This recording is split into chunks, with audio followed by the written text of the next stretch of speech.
నాడు కేసీఆర్ హయాంలో రామప్ప ఆలయానికి ప్రపంచ వారసత్వ కట్టడంగా గుర్తింపు తీసుకొస్తే నేడు రేవంత్ సర్కార్ సింగరేణి ఓపెన్ కాస్ట్ మైనింగ్ పేరుతో రామప్ప గుడిని చెరువును నామరూపాలు లేకుండా చేసే కుట్ర చేస్తోందని చరిత్రకారులు స్థానికుల్లో చర్చ జరుగుతోంది. చారిత్రక సంపదకు ముప్పు వాటిల్లకూడదనే ఉద్దేశంతో కేసీఆర్ హయాంలో మూలకు పడేసిన ఫైల్ను రేవంత్ సర్కార్ మళ్లీ ముందుకు తెచ్చి బొగ్గు తవ్వుకొని సొమ్ము చేసుకోవాలనే కుటిల ప్రయత్నం చేస్తోంది.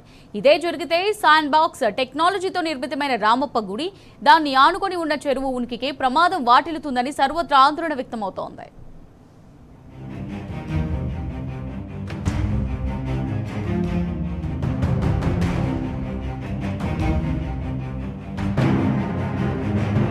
మైనింగ్ మాటున ప్రపంచ వారసత్వ కట్టడం రామప్పకు పెను ముప్పు పొంచి ఉన్నదా? శిల్పకళతో అల్రారుతూ తెలంగాణ చరిత్ర, సంస్కృతి, పర్యావరణ వారసత్వానికి ప్రతీకగా నిలిచిన వారసత్వ సంపద పాలకుల కుట్రలతో కనుమరుగు కానున్నదా? సింగరేణి ఓపెన్ కాస్ట్ తవ్వకాలతో రామప్ప ఆలయం సహా చెరువు, చుట్టూతా గ్రామాలు మటుమాయం కానున్నాయా? ఉమ్మడి పాలన నుంచే ఈ కట్టడంపై కన్నేసినప్పుడల్లా పర్యావరణ శాస్త్రవేత్తలు, నిపుణులు, స్థానికుల ఆందోళనలను చూసి నాటి బీఆర్ఎస్ సర్కార్ సైతం మైనింగ్ ప్రతిపాదనను మానుకోవాలని ఖరాఖండిగా తేల్చి చెప్పింది. మూలన పడేసిన ఫైలుకు మళ్లీ కదలిక వచ్చిందా? 1000 ఎకరాల్లో విస్తరించిన భూ నిక్షేపాలను వెలికితీసి సొమ్ము చేసుకోవాలనే రేవంత్ సర్కార్ గ్రీన్ సిగ్నల్ ఇచ్చిందా? అంటే స్థానికులు, నిపుణుల నుంచి అవుననే సమాధానమే వస్తున్నది. ఇదే జరిగితే రామప్ప నామరూపాలు లేకుండా పోయి మటుమాయం అవుతుందని అంతటా ఆందోళన వ్యక్తమవుతున్నది.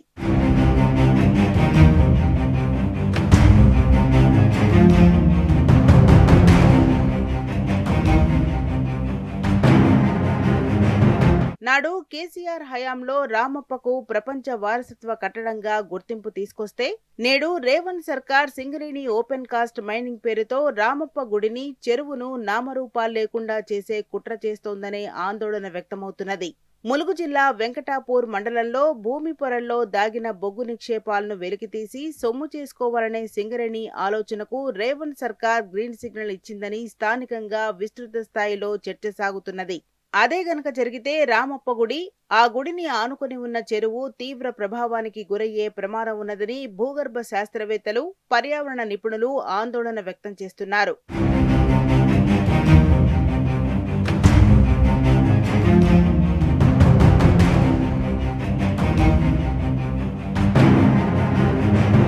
ఉమ్మడి ఆంధ్రప్రదేశ్లో వైఎస్ హయాం నాటి జలయజ్ఞం పేరుతో మొదలైన సొరంగ ముప్పు యత్నాలు మొదలు తాజాగా రేవంత్ హయాంలో సింగరేణి ఓసీ పేరుతో కుట్రలు జరుగుతున్నాయనే ఆరోపణలు వినిపిస్తున్నాయి. 2001లో చంద్రబాబు హెలికాప్టర్లో వెళ్లి పునాది రాయి వేసిన దేవాదుల ప్రాజెక్టు పనులను జలయజ్ఞం పేరుతో వైఎస్ రాజశేఖర్ రెడ్డి మొదలుపెట్టారు. దేవాదుల సొరంగ నిర్మాణ పనులకు ఉపయోగించే భారీ పేలుడు పదార్థాల వల్ల రామప్పకు తీవ్రమైన ముప్పు ఉందని 2011లోనే చర్చ జరిగింది. దాంతో దిగొచ్చిన ఉమ్మడి పాలకులు ఎన్జీఆర్ఐతో విచారణ చేయించారు. సుదీర్ఘ అధ్యయనాలు, పరీక్షల అనంతరం దేవాదుల సొరంగ నిర్మాణంలో రామప్ప గుడికి ముప్పే అని తేల్చాయి. దీంతో నాటి రాష్ట్ర నీటిపారుదల శాఖ సొరంగ మార్గాన్ని మార్చింది. మరోవైపు 2012లోనే రామప్ప పరిసరాల్లో ఓసీ తవ్వకాలు ప్రారంభించాలనే సింగరేణి ఆలోచనకు తీవ్ర అభ్యంతరాలు రావడంతో బ్రేకులు పడ్డాయి. 2014లో ఓసీ తవ్వకాలను మరోసారి తెరపైకి తీసుకురాగా ఆలోచనలను విరమించుకోవాలని అప్పటి కేసీఆర్ సర్కార్ సింగరేణికి తేల్చి చెప్పింది. 12 ఏళ్ల తర్వాత బొగ్గును వెలికి తీయాలని రేవంత్ సర్కార్ మూలన పడిన ఓసీ ఫైల్స్ కు దుమ్ము దులిపింది.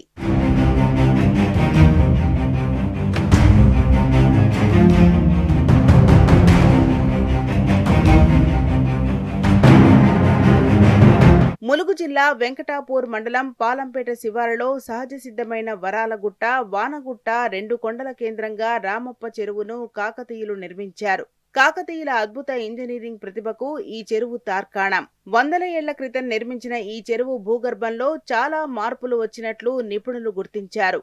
సుదీర్ఘకాలంగా భారీ స్థాయిలో నీటి నిల్వ వల్ల భూపొరల్లో పగుళ్లు ఏర్పడినట్లు తాజా శాటిలైట్ ఇమేజెస్ ను బట్టి తెలుస్తోంది.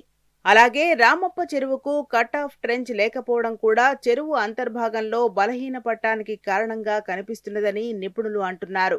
ఇలాంటి పరిస్థితుల్లో ఓపెన్ కాస్ట్ మైనింగ్ ప్రారంభమైతే 300 మీటర్ల లోతైన హై హైడ్రాలిక్ గ్రేడియంట్ వల్ల పగుళ్లు ఏర్పడతాయంటున్నారు. భూ అమరికలో ఉన్న పగుళ్లు పెద్దవై పైభాగంలో ఉన్న రామప్ప చెరువుకు లీకేజ్ ఏర్పడి ఆ నీరు పగుళ్లలోకి వెళ్లే ప్రమాదముందంటున్నారు. అదే జరిగితే శాండ్ బాక్స్ టెక్నాలజీతో నిర్మించిన రామప్ప గుడి కింది భాగంలోని ఇసుక తన స్థితిని కోల్పోయి బలహీనపడి గుడి పడిపోయే ప్రమాదముందని భూభౌతిక శాస్త్రవేత్తలు ఆందోళన వ్యక్తం చేస్తున్నారు.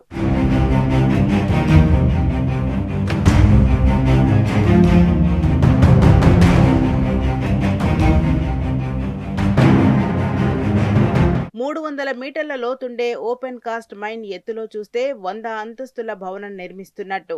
అంత లోతుగా బొగ్గు నిక్షేపాలను వెలికితీయాలంటే సింగరేణి మినీ భూకంపాన్ని సృష్టించాల్సి ఉంటుందని నిపుణులు పేర్కొనడంతో నాడు కేసీఆర్ సర్కార్ ఓసీ ప్రతిపాదనను విరమించుకోవాలని సింగరేణి యాజమాన్యానికి చెప్పింది. 2023 మార్చి 1న జరిగిన సమావేశంలో ఓపెన్ కాస్ట్ మైన్ తవ్వేందుకు సింగరేణి సంస్థ ప్రతినిధులు నో అబ్జెక్షన్ సర్టిఫికెట్ కావాలని అడిగితే కేసీఆర్ సర్కార్ దాన్ని పక్కన పెట్టింది. నాడు రామప్పకు యునెస్కో గుర్తింపు తేవడానికి కేసీఆర్ సర్కార్ అనేక వ్యయ ప్రయాసలు కోర్చింది. కాకతీయ హెరిటేజ్ ట్రస్ట్ ఆధ్వర్యంలో జాతీయ, అంతర్జాతీయ పురావస్తు ప్రేమికులు రామప్పను సందర్శించేలా చేసింది. అందరి ప్రయత్నాలు ఫలించి తేలియాడే ఇటుకలతో నిర్మితమైన ప్రత్యేకతతో పాటు 1/2 ఇంచు నుంచి 6 అడుగుల వేలాది శిల్పాలు, అంతకు మించిన ప్రత్యేకతలున్న కాకతీయ నిర్మాణ కౌశలం విశేషాలు ప్రపంచం దృష్టిని ఆకర్షించాయి. ఫలితంగా జూలై 2021లో యునెస్కో రామప్ప కట్టడాన్ని ప్రపంచ వారసత్వ సంపదగా గుర్తించింది.